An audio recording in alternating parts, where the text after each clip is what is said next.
Assalamu alaikum, everyone. Welcome to the American Muslim Community Foundation Muslim Philanthropy Podcast. My name is Muhi Khwaja, and today on the show we have Salmah Rizvi, who is the president of the American Muslim Bar Association, and Muhammad Ali Naquvi, the vice president.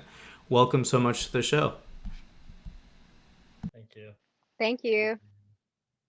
Of course. So why don't we start with you, Salma? Share a little bit more about your background, kind of where you grew up and where you went to school, everything in between, and then we'll pass it over to Muhammad Ali. Thanks, Muhi, for having Muhammad Ali and I. It's an honor. We really appreciate all the work that your organization does. And it's really groundbreaking that Muslim America now has such a robust philanthropy organization. So thanks for all your work. Oh, thank you. Let's see. About myself, I was born in Indonesia. My mother is Guyanese. My father is Pakistani. I descend from Imam Ali Reza, who is buried in Mashhad, Iran, a shrine which is now being sanctioned by the US government. And I was raised in Maryland. My mom was a nurse. My dad was a plant pathologist, a plant doctor. I stayed locally for most of my life. I went to Johns Hopkins University for undergrad. I went to Georgetown for my master's at the School of Foreign Service. And while completing my master's, I worked for 5 years full time at the U.S. Department of State and Department of Defense. And then I decided that I needed to go to law school. And I left the area for the first time in my life at the age of 27, and I went to NYU Law. And after NYU Law, I worked for many years, for about 5 years, at a law firm in DC called Ropes and Gray. My practice area focused primarily in antitrust and anti-corruption law, but my pro bono practice area kind of centered around federal appellate and civil rights and human rights law. And now I'm transitioning and I'm doing a clerkship with the U.S. Court of Appeals for the Third Circuit with the Honorable Judge Theodore McKee. And I'm very excited. I will be doing another district court clerkship afterwards, inshallah. That's really awesome. And common Michigan thread here. Your husband is Saqib Usman, a good old family friend from the Canton, Michigan community. So it's good to see that somebody he married is doing such amazing work because, yeah, I'll just leave it at that. Thank you. Of course. Thanks. And Muhammad Ali, welcome and share a little bit more about your background and kind of how you got to American Muslim Bar Association. Sure. Yeah. Thank you, Muhi. I want to echo Selma's sentiments about AMCF being such an important organization, and we're looking forward to partnering with you more in the future, inshallah. Um, and thank you for having me on the show. And I also echo your sentiments about Selma being an amazing person and getting to where she is. We've known Yeah. each other for, I think, over about 15 years now. And even then, when, she's a lot younger than me, but, she was always so motivated and articulate and intelligent. And alhamdulillah, I think we were thinking about at some point we would collaborate. And I think AMBA is what really brought it to fruition. We talk about how the organization was founded. The organization was actually founded through loss. Selma went through a great loss that she can share if she wants to. I lost my father last year, and for me, starting AMBA was part of a healing process. I've processed that, and I'm still processing, but I realized that, and that's sort of where I can start talking about who I am. Right, your parents, they raise you, and my father, and obviously my mother as well. I'll talk about my dad because he passed away recently. He raised us to be conscious of what's happening in society as Muslims, not just concentrating on your spiritual internal self, but outwardly, how is your spiritual training, your values, and your principles actually manifesting in the world? Um, Right. and so, we I had a very diverse upbringing. I was born in London with my three sisters, and we moved all around Europe. My father was in computers when computers had just sort of emerged in the 70s. Even though his background was in physics, he sort of fell into computers and did really well. We traveled all around Europe when we were kids. I lived in Prague and Holland for 4 years, in Paris, Oh wow. in Brussels, in Berlin. So for the first 9 years, we were just traveling all over Europe, and we still have a lot of family over there. It was 1985 that we moved to the United States, with stints in Cincinnati and Chicago, but have been in New York and New Jersey ever since, sort of as a base. In terms of schooling, I've sort of been overschooled. Um, I have a bachelor's in English, a couple of master's degrees in bioethics and biology, and a degree in health law. So centered around, healthcare, but also writing. And that's what actually, as a professional, I have sort of a non-traditional legal job. I'm a medical writer. So what I do is, our company basically tries to convince insurance companies to put pharmaceutical drugs on formulary, meaning that they are approved drugs. So when you go to the pharmacy, your pharmacist doesn't say, sorry, your health insurance doesn't cover this drug, right? So we're trying to bring more access to patients for a variety of drugs. So that's what I do professionally, where my health law degree comes in handy as well. Um, and besides AMBA, I'll also say that I'm the advocacy director for Hassan Center for Social Justice, which is a social service, social justice organization based in Trenton, New Jersey. We try to create spaces for creative expression for young people in Trenton, and Trenton residents in general. We do a lot of clothing drives. We've done COVID relief, but we also control basically try to create an environment of health and wellness. So one of the projects that we are embarking upon is a program called Trenton Fresh, which brings fresh produce into a food desert like Trenton, where there's very little access to fruits and vegetables. So we're trying to create uh, a fruit and vegetable truck, almost like an ice cream truck, that would go around the residential Interesting. neighborhoods, with music or whatnot, so people know that it's there, and at very low cost, bring fresh fruits and vegetables right to the doorsteps of Trenton residents. And just recently, we've um, almost closed a deal on actually buying a plot of land where we would actually grow the fruits and vegetables ourselves. So we don't have to rely on handouts from big grocers and donations, but actually be able to grow that food, bring the people of Trenton in, so they see where their food is being grown, pick those fruits and vegetables themselves, and get them involved in their own food consciousness, food sustainability, and bring food justice to the people of Trenton, inshallah. So Great. yeah, Would love I to guess have anyone maybe from the on team another on. time, maybe we'll Yeah, get there. for sure. We'll have you guys on the podcast and can talk in more detail about the Hussein Center. So, of course, in terms of AMBA, right? We want to get to learn more about like the founding, why it was created, the different programs and services that you guys are offering. And I must say, like, I know you guys started recently, but I started hearing about it just from other people in the community. So there was a great awareness about the organization, at least from my perspective. So, just want to hear from you guys, what were all those things that helped you launch the organization? And when you talk through like nonprofits and startups and everything like that, like what was it about the mission that really spoke to you guys and wanting to start the organization and get the word out there?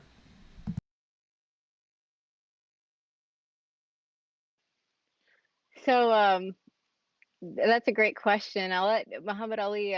You can try. Maybe I'll start. You can chime in. Okay, great. So yeah, I was alhamdulillah.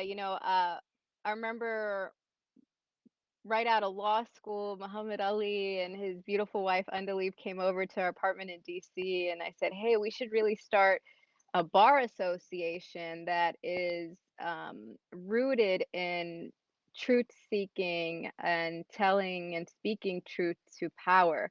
A bar association that's not just about the assimilation of Muslims into greater positions of power in America, but a legal organization, a collective power of Muslims that are using their training and their skills to really um, change how justice looks in America.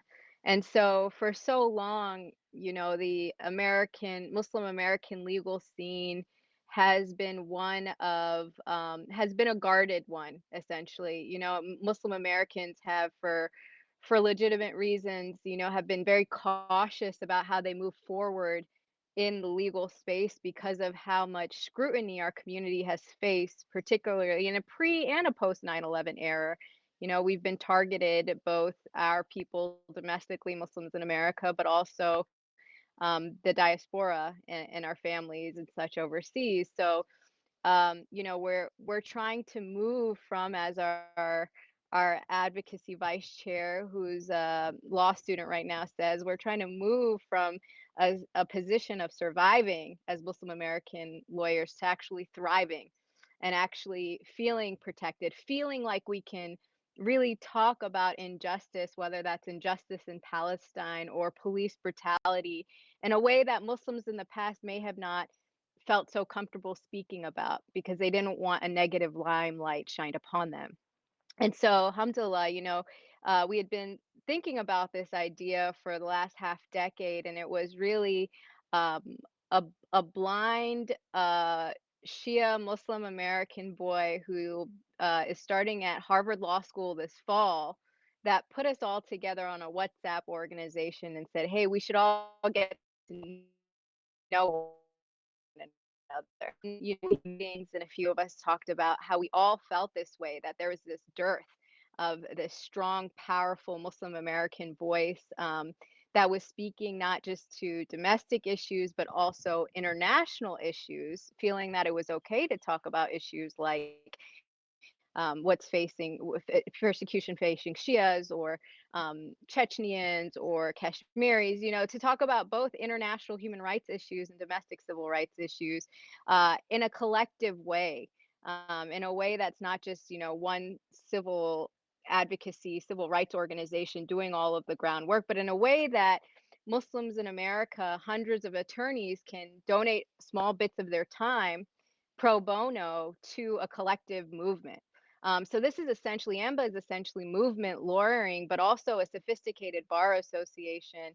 And alhamdulillah, Muhammad Ali Naquvi has been a leader I've looked up to. He's my big brother, and he's been in this space for years before I have, really building grassroots foundations on the ground within Muslim America.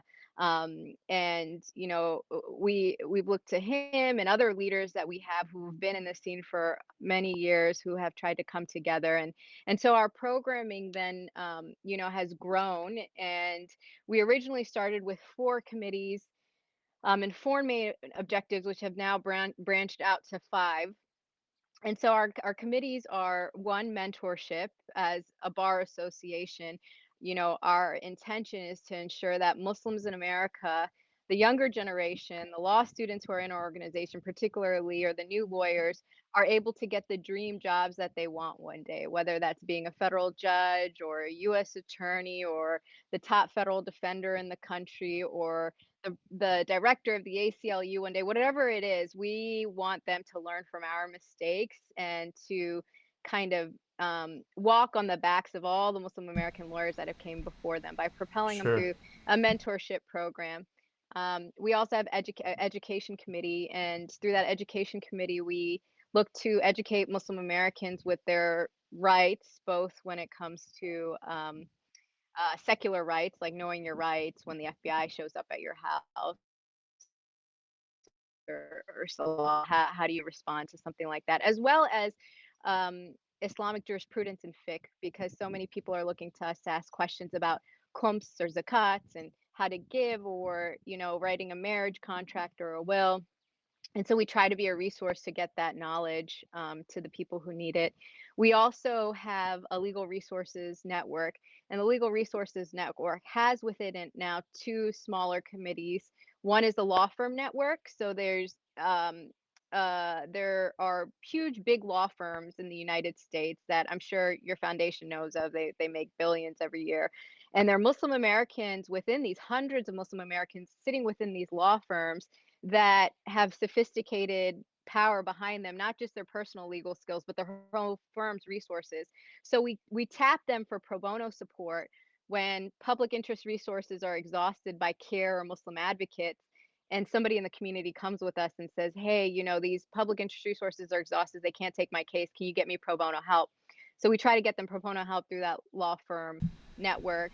We are now creating a standing committee for the federal judiciary, and we're serving as a legal resource now to the Biden administration, where we are interviewing, planning to interview potential candidates for federal judgeships to really question them about their ethics and their values and how they feel about, say, the American prison system or the military industrial complex, and these kind of It's huge. questions to get them thinking in a different before they are selected for a judgeship. And so with that, we also, that's kind of that's a soft way that we try to kind of change the power structures and dynamic. But we also do more direct things. Like we have a huge advocacy committee, and I'm sure if you've looked on our website, we have tons of statements where we're not just putting out one press release that says the Muslim American lawyers stand against X, Y, and Z. We're actually giving the legal analysis of why certain behavior, whether in the U.S. or overseas, is illegal. And so we provide that, and everybody's doing this work pro bono and giving this legal analysis pro bono. And from that, we have our last and final committee, the policy committee, which tries to take those advocacy initiatives and really hand them to people on Capitol Hill or other decision makers so that they know what our what stances on our certain issues. And all of our stances are legal. They're apolitical. We're not aligned with the Democratic or the Republican Party. We're really driven by the law, and we're driven by the values of the Ahlul Bayt, the Prophet's family, peace be upon them. And so all of our events are always, we make sure there's an intention so that we're clearly guided in everything we do. And that intention, it has to be what we do has to be surrounding mercy, love, justice, or compassion. These four values, which the Prophet's family had so beautifully, exhibited and exuded as they walked on earth. Thank you for sharing. Muhammad Ali, before we get to you, a few comments that I want to make before I forget, based on everything that Salmah just shared. I think mentorship is so critical. Like every point in my life, I had somebody that I could look up to, ask for advice, and it's helped tremendously in my career. So I definitely see the value in that. And the legal network that you guys are establishing, I think, will be critical on so many levels. You know, Especially like AMCF, there's a lot of overlap with charitable giving and planned giving, right? Establishing wills, like you mentioned, or creating trusts, and just finding a network of estate planning lawyers. That is something that we are definitely interested in working with AMBA on, and kind of establishing like a planned giving council. So let's put a pin in that for later, and think of ways that we can launch that nationally. And I think it's great that you have the values and the skill sets that you do, and that each and every member who are brought onto that WhatsApp thread kind of can pitch in to the organization in different ways. And what I want to call out is like the two of you and the team at AMBA, like not everybody puts themselves onto a mission and like runs with it, right? There's something about leaders like yourselves, and I just want to thank you for taking that extra next step, right? And putting your time behind it, putting your skills behind it, putting your voice behind it. So just wanted to thank you both for that. And Muhammad Ali, any other additional thoughts that you want to share on some of the programs and services? Feel free to jump in. Thank you, Muhi. And I think Selma did a beautiful job to really encapsulate what AMBA is all about. I think the only things I'll mention are one that, another couple of reasons why there was a need for AMBA in the community was that what we saw in Muslim community discourse, Muslim legal discourse, was identity based um, Islam or identity based Muslims versus value based, right? And of course, there's a place for and a power that comes with a collective identity for sure. But at times we saw that was sometimes diluting the values of Islam and sort of the values that Muslims should stand for in public life, right? So that's why we very deliberately call ourselves a value-based organization, not an identity-based organization, because we want to bring that back into the public discourse. Um, and the other thing was, I think Salma mentioned a little bit, was the fact that minority Muslims, Shia Muslims, Sufi Muslims were not being represented as they should in larger Muslim organizations, Muslim legal organizations, and the fact that we at American Muslim Bar Association are open to all types of Muslims. Even non-Muslims can be members, of course, but we do center Shia voices, we do center Sufi voices to make sure that issues that are specific to those communities are being addressed by an organization, a legal organization, at least one like AMBA. And not to say that the others aren't. We have worked with, for example, I sit on the advisory board of Muslim advocates for this very reason. And I want to compliment Muslim advocates because they've been very open to the Shia community and Shia friendly and very inclusive of Shias and causes that are dear to our hearts and just all Muslim hearts in general. But that was one of the main drivers for AMBA. So I just wanted to accentuate that as well. Yeah, of course. In our discussion at our annual symposium, we talked about the role of sadaqah, zakat, and khums in social justice. Right, so we're definitely aware that the Muslim community is diverse, and we want to reflect all of what Muslim philanthropy has to offer. So, definitely to people who maybe operate Shia-led organizations and want to engage more with mainstream philanthropy and also Muslim philanthropy, definitely check out our nonprofit directory and add your organization there. And we can have conversations similar to this to help expand your network. And something that we're committed to is recruiting more board members that are reflective of the community. And as we continue to grow our staff, make sure we do that too. So, I applaud your efforts in that area as well. Wonderful, thank you. In terms of AMBA, like, tell us about from when you started until now. What are the things that you're kind of evolving and hoping to do later? If there was, let's say, you were fully funded, what would that look like for AMBA, right? That's a big question. Selma, you want to start? I think you're still on mute. Yeah. So, sure, I can talk a little bit, but I want them to hear all your beautiful ideas too, Muhammad Ali. So I'll let you know we actually have thought about this. We have kind of planned out our 5-year plan and our 10-year plans, and we've given this some thought because we don't want to just move in a reactionary way to the moment, to the historical moment, because we've been so busy, mashallah, since we've started, because there's such a need for this kind of lawyering to occur. But we'd love to see, there's some things that we'd love to see. First, we'd love to see one day many of kind of the flagship bar associations across the country have executive directors. One position paid probably 85K a year or something, somebody who kind of runs and administers the organization.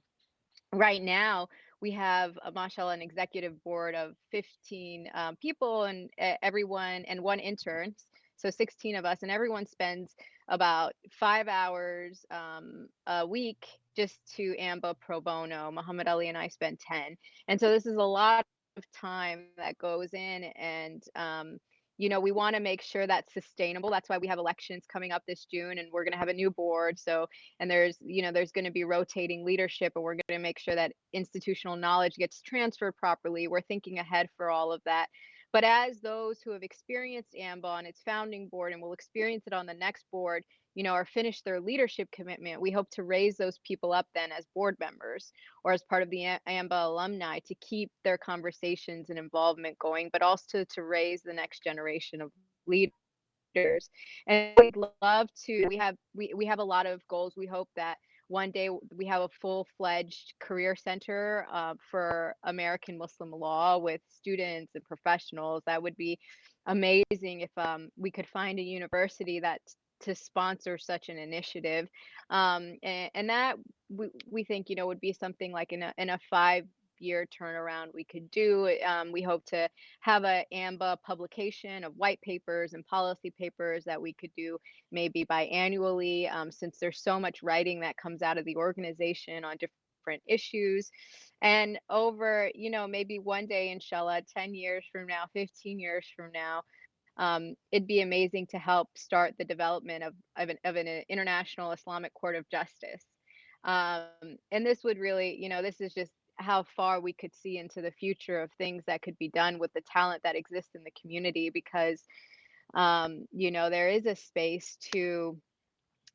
space to kind of talk about the role of Islamic law in safeguarding human rights in America and in overseas without it being about a Western imperialist project of doing so under this Western paradigm of the law, but something that's rooted in kind of a mix of both and understands the intersections. And those are just some things that we've thought about for the future in different phases.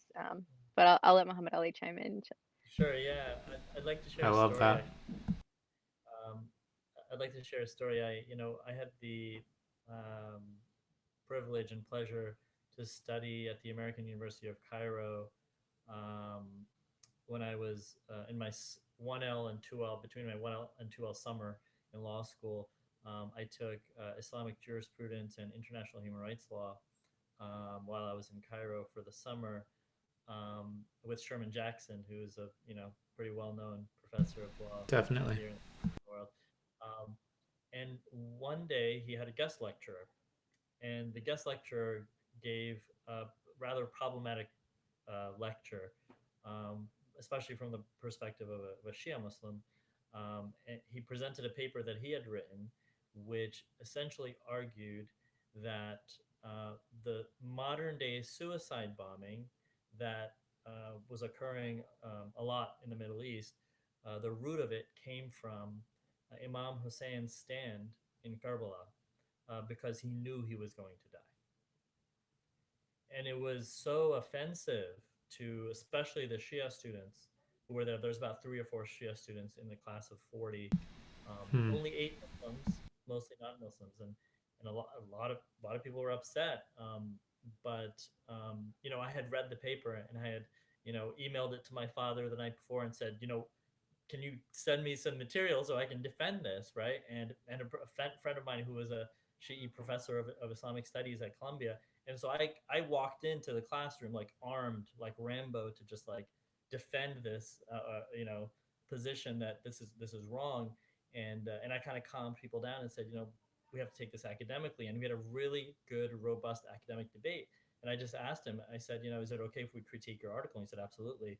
And by the end of it, he he came up and said, "I really appreciate your critique, and I didn't realize that sometimes when I'm teaching, I'm teaching from the perspective of a Sunni, not from the Mm. from an objective academic perspective, right?" And he was a wonderful person, and there was no ill will in what he was saying or he had written, but it's the lack of inclusivity and discourse and exchange that really creates unfortunate paradigms that people leave with, because especially the non-Muslims who are in that class, that's maybe the only time they ever hear about that incident from a legal perspective, from a historical perspective. So I think one of the things I think that's really important for AMBA that we also put in our 10-year plan is to make sure that we have, for example, visiting, at least to start, visiting lectures by Shi'i legal scholars to every law school in the country that has Islamic jurisprudence, right? To make sure that Shi'i fiqh, Shi'i theology, Shi'i law is inculcated in any Islamic legal, educational paradigms, whether it's an undergrad, graduate school, or law school, and to actually set up cross cultural, international collaborations between American Muslim lawyers, institutions like AMBA and Hosas, for example, in Iran, in Iraq, in Egypt, Sunni and Shi'i legal centers of the world, because there are tensions, right, that exist between these schools, right? We know that there's legal scholars here, Western legal scholars who are writing, you know, discourse that does fly in the face of, you know, thousands of years of Islamic legal scholarship, right? And that creates a tension between the traditional legal scholars and the Western scholars. So how do we start bridging that gap and starting a robust debate transnationally, right? And I think AMBA is perfectly positioned to do that. Hopefully, 7, 8, 9, 10 years down the line, to start creating these really important partnerships, inshallah. Yeah, I thank you for sharing that story. And one comment that I would want to make is like, if he thinks he was presenting from the Shia perspective, like maybe he was thinking from the academic perspective of trying to make an argument, right? Like, I wouldn't say that that is, hopefully, in my opinion, not mainstream Sunni thought Right. either, right? So, I really appreciate you bringing that story to light. And I think that's a phenomenal goal for everything that both you and Salma talked about. And I love asking that question because it really gets people to think about, like, if you were fully funded, right? There are no issues with like what could restrict you and how you could operate and what you could do, like what would you want to accomplish. And I think that's a brilliant way to answer that. I wanted to ask each of you as well, in terms of just your own qums, zakat, sadaqah, if you could highlight three organizations that you personally give to. And Muhammad Ali, obviously, you already talked about the Hussein Center for Social Justice. So, and I'm sure American Muslim Bar Association is on that list too. So, if you want to include one or two more, feel free to give them a shout out, and then Salma, you can share as well. Absolutely. Yeah. One you mentioned, I think, before we started recording was Zaman International. Big fan of Sister Najabazi and her incredible work in Of racial justice. course, definitely. Really just phenomenal work. Um, and then Az-Zahra Trust, Az-Zahra Foundation. I think they're based in the UK, but they have a North American chapter now. They do a lot of work in Yemen and Iraq for orphans and people of lower means. So those two organizations, I think, are the ones that I would put at the top. Great. Yeah. I'm familiar with the Lady Fatima Charitable Trust in the UK. I don't know if that one is similar or different. I haven't heard as much from Lady Fatima for a while. I Okay. used to be up on what they were doing like over 10 years ago. I know they're still running, but Yeah. because Yeah. Zara has the North American presence, I've become more involved with them over years. That makes sense. Yeah. And I usually give to ICNYU. It's my alma For mater for sure. my law Yeah. school, and yeah, actually the reason I chose to go to NYU for law school was because I went to during callback week where people who are accepted or into the university are invited to spend a weekend at NYU Law to check it out before they confirm whether they're going to start in the fall. And that spring, I remember going and um, and on Imam Khalid Latif, and I was like, this would be amazing if I got this every Friday of my life. And I just saw Muslim police officers to custodians to professors to bankers. I mean, a whole gambit of different socioeconomic classes just walking into this Jummah at ICNYU that is different from any masjid in America that I'd ever seen. That many of which are broken down by socioeconomic class. And so I really loved the diversity within the community. And I always try to support the ICNYU, particularly now that they have a Shia chaplain and there's programs Yeah. particularly for Definitely. um, the chaplaincy. So their Muharram programs and other things. I also love contributing to Launch Good in a number of different ways. Launch Good has an amazing program where you can chip in even just $5, $10 a day during the month of Ramadan, which is coming up. their donors take it out of your account and they give. And actually, my husband Sakib and I were building a school for blind children in Mauritania, and we used the Launch Good platform to actually raise funds as well for our own kind of cause that we wanted to raise money for. So we always give back to Launch Good. And another thing, that since we're having this conversation, I think it would be great for your organization and Launch Good. I'm sure you're probably in touch with Chris already and you all know each other. Yeah, But one definitely. issue that might be common is, how big banks in America and how there's certain powers within America that are weary of Muslims giving to charitable causes overseas. And so I know his Right. organization is running up into these issues, and I'm not sure if some of your donors run into some of these similar issues, but this could be a really great intersection for challenging, our financial institutions and getting some great lawyers to help the cause of finding discriminatory intent and denying some of these service processor issues that come with donating, on behalf of Muslim charities. And a third organization that I give to is Iman in Chicago, out of Chicago. Um, the work they do is phenomenal, and it's such a beautiful model. And I've always been really happy with, not just the results and like the work that they do on the ground, but also their values. And also as well, I look to diversity when giving. And so the fact that they empower not just, Arab or South Asian voices, but also Black Muslim American voices is really important to me. Yeah, all of those nonprofits are fantastic, and I love the ideas for solutions around charitable giving, especially when it comes to international organizations or something like that. We our donor advised funds give to U.S. based charities, but we do have a way to give tax deductible international gifts as well for an additional fee. So we check all the boxes in terms of making sure that from a legal perspective, everything is good to go on that end.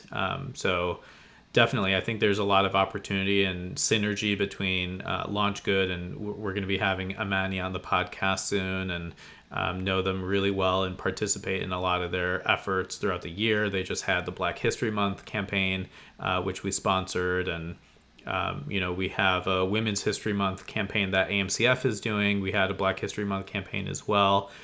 We had a Black Lives Matter campaign, and we're trying to do more cause-based philanthropy so that we can uplift these voices. We did a Hispanic Heritage Month as well. So really looking at how can we diversify and amplify the causes within the Muslim communities who may be marginalized and minority voices, because not only are Muslims marginalized in the Muslim community, but within the Muslims there are marginalized and minority communities that we need to help uplift.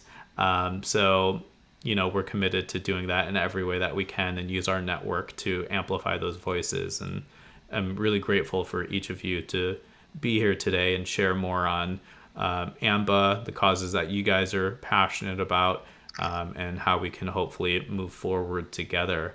Um, any last thoughts that you guys want to share? I was just going to say that we didn't mention one of the major policy initiatives that we're working on. I think a good idea to mention that is, l- just before former President Trump left office, he placed more and more sanctions on Iran, and two of those sanctions, unfortunately, are directly impacting American Shia Muslims.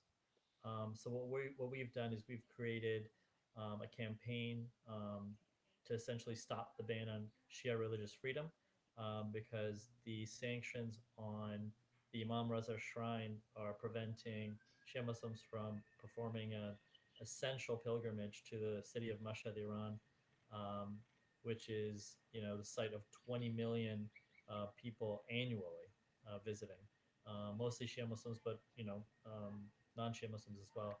The second set of sanctions is on Al Mustafa International University, which is the Hawza, the religious seminary, um, and that's where 80 to 85% of Shia Muslims go if they want to become Shia Muslim clergy, right? They'll study for 1 to 10 years, sometimes more. Their families living there with them, and so essentially that has been sanctioned.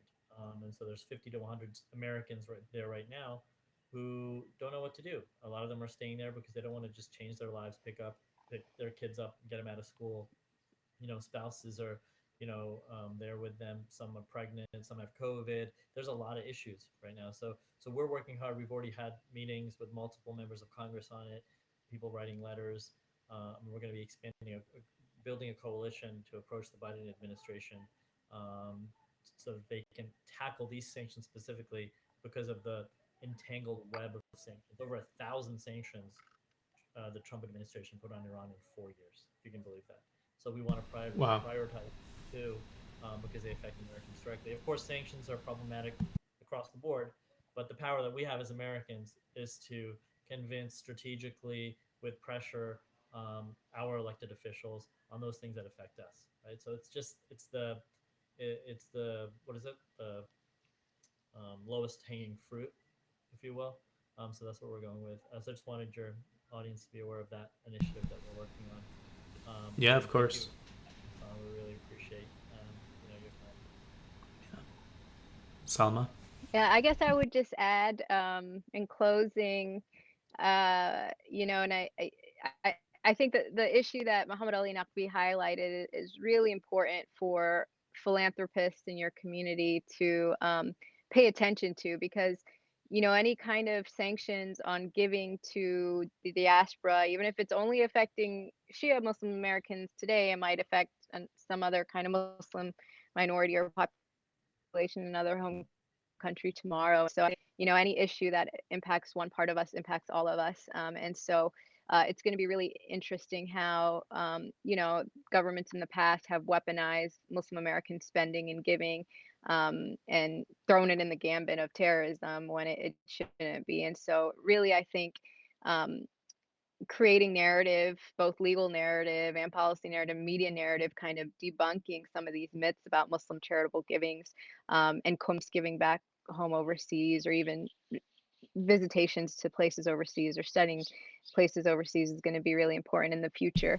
And Right. I'd like to end on a quote by Imam Ali alayhi salam, the successor to Prophet Muhammad, peace be upon him, who said, "Work in this life as if you would live here forever, and work for tomorrow as for work for the hereafter as if you would die tomorrow." And so I think all of us, as we make money, however little or however much of it, giving it back or just giving it to those who need it is really important, and so much that we know that death is before us and it's guaranteed. And really kind of being able to balance those two is what we try to do in AMBA, to work for progress in this world, but also internal progress for the hereafter, inshallah.